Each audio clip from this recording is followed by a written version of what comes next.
தென்னாடுடைய சிவனே போற்றி, எந்நாட்டவர்க்கும் இறைவா போற்றி. அருட்பெரும் ஜோதி அருட்பெரும் ஜோதி தனிப்பெருங்கருணை அருட்பெரும் ஜோதி. குருஜி மிஸ்டிக் செல்வம் ஐயாவுடைய டிவி சேனல் வழியாக இந்த நிகழ்ச்சியெல்லாம் பார்த்து கொண்டிருக்கக்கூடிய பல லட்சக்கணக்கான தமிழ் உள்ளங்களுக்கு என்னுடைய முதற்கண் வணக்கத்தை தெரிவித்துக் கொள்கிறேன்.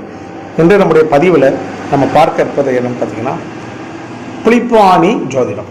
புலிப்பாணி ஜோதிடங்கிற மொத்தம் 600 பாடல்கள். சரிங்களா? இதில் இப்போ நம்ம பாடல் 54 அதை பற்றி பார்க்க போகிறோம். ஏற்கனவே 52, 53 பார்த்துட்டோம். இப்போ 54 பார்க்க போகிறோம். இந்த 52, 53, 54 என்பது புலிப்பாணி ஜோதிடத்தில் ஜோதிடம் பார்ப்பதற்கென்று ஒரு இலக்கணத்தை சொல்ல, ரூல்ஸ் அண்ட் ரெகுலேஷன். இப்படி இதுதான் புலிப்பாணி சிஸ்டம்னு பேர். புலிப்பாணி இது மற்ற நூல் ஆசிரியர்கள் இதை பற்றிலாம் பெருசாக சொல்லலை. புலிப்பாணி சித்தர் மட்டும்தான் இதை பற்றி விரிவாக சொல்லியிருக்கிறாரு. இந்த பாதகாதிபதி அப்படிங்கிறத பற்றி சொல்லியிருக்கிறாரு. பாதகஸ்தானம் அப்படிங்கிறதெல்லாம் பற்றி ரொம்ப விரிவாக சொன்னவர் புலிப்பாணி சித்தர் மட்டும்தான் எனக்கு தெரிய இந்தியாவில். சரிங்களா? ரைட். இப்போ நம்ம பார்க்க போகிறது பாடல் 54.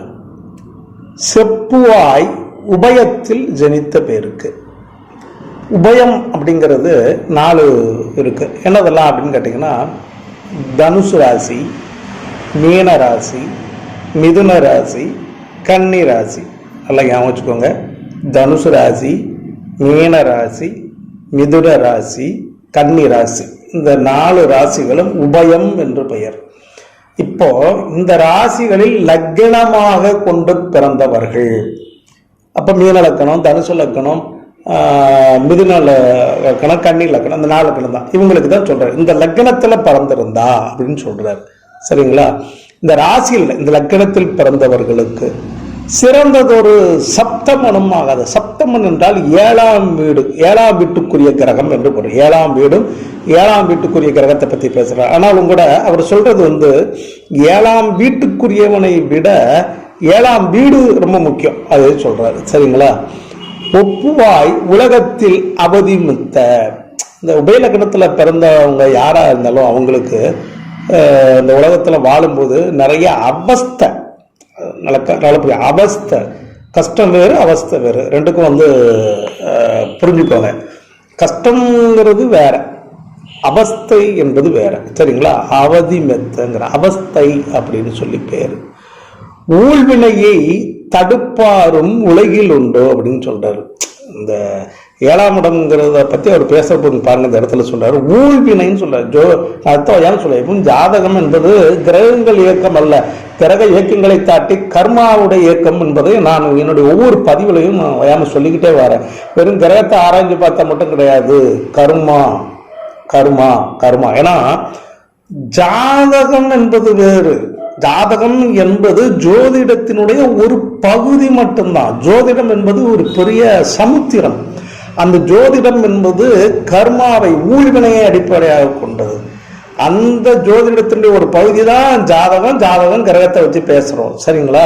அதனால இந்த ஊழ்வினைங்கிறது ரொம்ப முக்கியம். அதான் சொல்றாரு, ஊழ்வினையும் தடுப்பாரும் யாரும் உண்டோ இந்த உலகத்துல அப்படிங்கிறாரு. சொல்லுவாரு பாருங்க, தப்புவாய் திடல் நாசம் தனநாசம் அப்படிங்கிறாரு. இந்த பாதகாதிபதினு சொல்லக்கூடிய உபயலக்கணத்துக்கு 7ஆம் வீடு, 7ஆம் வீட்டுக்குரிய கிரகத்தால என்னெல்லாம் வரும்னு சொல்றாரு பாருங்க. தப்புவாய் திடல் நாசம் தனம். திடல்னா இடம், இடம் சொல்றோம் பார்த்தீங்களா, வீடு மனை. அது நாசமாகும், அதுல பிரச்சனை ஏற்படும். தனநாசம், பொருளாதார சங்கடங்கள் வரும் அப்படின்னு சொல்றாரு. தார்வேந்தர் பகையும் உண்டு அப்படிங்கிறாரு. தார்வேந்தர் பகைன்னா நாட்டை ஆளக்கூடிய அரசர்கள், இன்னைக்கு மந்திரிகள், அரசு, இவங்க மூலமான பிரச்சனைகள் ஏற்படும், பகையும் உண்டு.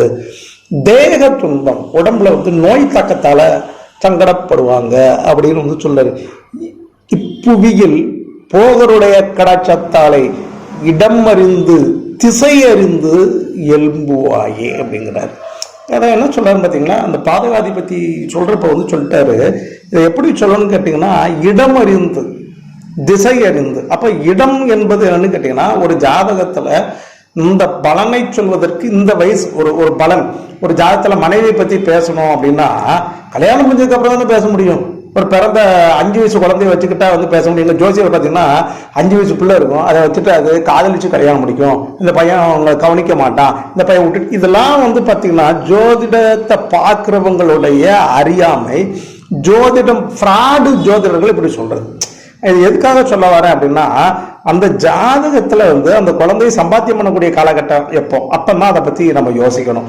திருமணத்துக்கு அப்புறம் தான் அதை பத்தி யோசிக்க முடியும். இப்பவுமே அதை பத்தி யோசிச்சு என்ன செய்ய போறோம், யோசிக்க முடியாது. ஆனா மக்கள் கற்பனையான ஒரு நம்பிக்கையோடு ஜோதிடத்துல இருக்கிறதுனாலதான் தப்பு தப்பா ஜோதிடம் போகுது. இதைத்தான் அவர் வந்து சொல்றாரு, இடம் அறிந்து அப்படிங்கிறாரு. இடம், அப்ப இடம் என்றால் கல்யாணத்தை பத்தி பேசினா கல்யாணத்துக்கு உண்டான வயசு, படிப்பை பத்தி பேசினா படிக்கிறதுக்கு உண்டான வயசு. படிக்கிறதுக்கு உண்டான வயசு அப்படின்னா நம்ம உதாரணத்துக்கு ஒரு 5 வயசுல இருந்து ஒரு 22, 23 வயசுன்னு வச்சுக்கோம் பொதுவா. அதுக்கப்புறமும் படிக்கலாம், 60 வயசுல படிக்கலாம். ஆனாலும் கல்விக்கு உண்டான டைம் வந்து பொதுவாக இந்த காலகட்டங்கள். அப்ப கல்வியை பத்தி பேசினா அந்த டயத்துல இந்த கிரகங்கள் என்ன, அப்படி நான் சொல்ற பாயிண்ட் வந்து புரியுங்களா? பிறந்த பிள்ளைக்கு போய் கல்வியை பத்தி ஏன் பேச வேண்டிய அவசியம் கிடையாது. பிறந்த குழந்தைக்கு ஏன் பேசணும்? அதுக்கு ஒரு குறைஞ்சபட்சம் 5 வயசுல இருந்து ஒரு 25, 20 வருஷங்கள் இந்த காலகட்டத்தில் படிப்பை பத்தி பேசணும். அன்னைக்குள்ள ட்ரெண்டு, அன்னைக்குள்ள இதெல்லாம் வச்சு பேசணும். அதான் இடம் அறிந்து, திசை அறிந்துன்னு சொல்றாரு. திசைனா கிழக்கு மேற்கு இல்லை சாமி, அந்த பருவங்கள், அந்தந்த காலகட்டங்கள்ல அவர்களுக்கு நடக்கக்கூடிய என்ன திசை நடக்கு, கோச்சாரத்துல என்ன இருக்கு, கிரகங்கள் என்ன, இதெல்லாம் நடக்குங்கிறத வச்சுதான் நீ பலனை சொல்லணும் அப்படின்னுட்டு ரொம்ப தெளிவா சொல்லிட்டார். அப்போ பிறந்த குழந்தைய வந்துட்டு கேட்பாங்க, இது என்ன தொழில் பண்ணும் நாளைக்குன்னு கேட்பாங்க, சொல்ல முடியுமான்னு கேட்பாங்க. இத சொன்னா என்னைய மாதிரி ஒரு முட்டாள் ஜோசியம் உலகத்திலே கிடையாது. அவங்க கேட்கறாங்கன்னா அவங்களுடைய அறியாமை. இதனாலதான் இந்த அறியாமையினாலேயும் வந்து நம்முடைய ஜோதிடமும் இந்து மதங்களும் அசிங்கப்படும். பிறந்த குழந்தை வந்தா இன்னைக்கு அந்த குழந்தை பரிபூர்ணமா இருக்கா, அதுக்கு ஹெல்த் எப்படி இருக்கு, இந்த குழந்தை வந்து நோய் நொடி இல்லாமல் ஒரு 2-3 வயசு முடிய எப்படி இருக்கும், அதெல்லாம் பார்க்கணும். அதெல்லாம் புரியாது. ஏன்னா இங்க பிறந்தவொடனே இந்த பிள்ளை ஜாத்தை பார்த்துட்டு இது இன்ஜினியர் ஆயிரும், இது இன்னும் தொழில் பண்ணும், இப்படி இப்படின்னு சொல்ற முட்டாள்தனமான ஜோதிடர்கள் இருக்கிறார்கள், அறியாமையில் இருக்கக்கூடிய மக்கள் இருக்கிறார்கள். இது பிறந்த உடனே இதெல்லாம் சொல்லலைன்னா அவங்க ஜோசியத்தையும் நம்புறது கிடையாது, ஜோசியரையும் ஒத்துக்கிறது கிடையாது. இந்த மாதிரி மக்களும் இந்த மாதிரி ஜோதிடர்களும் இருக்கிற வரைக்கும் எத்தனை விஞ்ஞானம் வளர்ச்சி அடைஞ்சாலும், எத்தனை பெரியார்கள் வந்தாலும், எத்தனை பகுத்தறிவு கார்ல் மார்க்ஸ் எத்தனை பேர் வந்தாலும் திருந்தாது. இதைத்தான் புலிப்பாணி சித்தர் வந்து சொல்றாரு. இதெல்லாம் இடம் பொருள் அப்படின்னு சொன்னா எந்த வயசுல இந்த விஷயங்களை சொல்லணும், அந்த வயசுல என்னென்ன தசாபுத்திகளை பார்த்துதான் அதை சொல்லணும் அப்படின்னு சொல்றாரு. கல்யாணமே முடியாத ஒருத்தனுக்கு பிள்ளைய பத்தி பேசி என்ன செய்ய போறீங்க? கல்யாணமே முடியல, அவனுக்கு பிள்ளைய பத்தி ஏன் பேச போறீங்க? பேசுவாங்க, அவனுக்கு 4 பிள்ளை பிறக்கும் பாங்க. ஆனா அறிவியலிகளா முட்டாள்களா அப்படிதான் சொல்ல முடியும், வேற ஒன்றும் சொல்ல முடியாது. அதெல்லாம் வேதனையோட சொல்றேன். இந்த வார்த்தைகள்லாம் நான் ஒரு ஜோதிடராக சொல்லக்கூடாது, ஆனாலும் சொல்றேன்.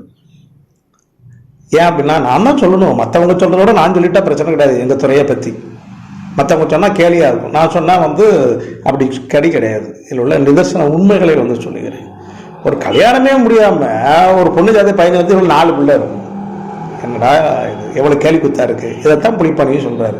ஒவ்வொரு ஜாதகத்துக்கும் இந்த அவர் சொல்லக்கூடிய ரூல்ஸ் அண்ட் ரெகுலேஷன்லாம் இருக்குல்ல, இதெல்லாம் வந்து எப்படி இம்ப்ளிமெண்ட் பண்ணி பார்க்க வேண்டும்னா அந்தந்த வயது, அந்தந்த பருவங்கள் என்ன தசாபுத்தி நடக்குங்க வச்சு இந்த கிரகங்கள் எப்படி செய்யுதுங்கிறத சொல்லணும் அப்படிங்கிறத அவர் தெளிவாக சொல்லியிருக்கிறார். சரிங்களா? குருஜி மிஸ்டிக் செல்வம் ஐயாவுடைய டிவி சேனலை தொடர்ந்து பார்த்துக்கிட்டே வாங்க, சப்ஸ்கிரைப் பண்ணுங்க, பெல்லைக்கான கிளிக் பண்ணுங்க. எங்களுடைய வீடியோக்கள்லாம் உடனடியாக வந்து சேரும். சரிங்களா? இந்த புலிப்பாணி ஜோதிடத்தை பற்றி நான் பேசிக்கிட்டு இருக்கிறேன்.